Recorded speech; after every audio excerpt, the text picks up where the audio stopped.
Hoş geldin. 2023 jыл. Hoş geldin. Hoş gördük. Алматы қаласы 1 қаңтар 2023 жыл. Тұлпарымыз екеміз жолда қарсы алдық. Мен тұлпарым, мен әйтеуір 2023 жылы бірінші рез Алматы қаласында жолдың ортасында Абылай хан көшесінде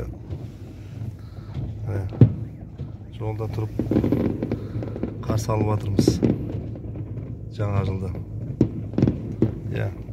Барша қазақ елінен осы мына 2023 жыл құт береке алып берсін, мол шылықта өмір сүрейік, қарызымыз болмасын, соғыс болмасын, 2 қаңтар болмасын. Қазақ халқым, елім жақсы көрем. Аман есен болайық, бір болайық әрқашанда. Құрметті қазағым, бір ат дүші өмір сүрекші. Қазақ елі болып, халық болып, аталарымыздың бізге тастап кеткен байлығын жаңа бір 200 адам қызығын көрмей, бүткіл қазақ халқы көрсінші осы мына бүткіл ұрпағымызға аман есен осы жеріміз сақтап, ұрпағымызда бай қуатты өмір сүретіндей сондай өмір сүрекші. Қазақ елім жерім аман есен болсын. Қазағым бәрі қарызымыздан құтылайық. Қазағым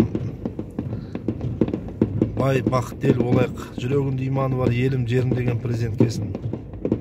Қытайдың ауруынан, жауларымыздан сақтасын.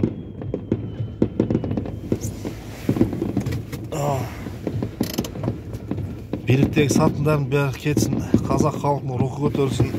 Құрметті қазағым, елім жерім бақытты өмір сүрейікші. Баршылықта, молшылықта Құдайдың берген өмірін қарызды емес, молшылықта арабтың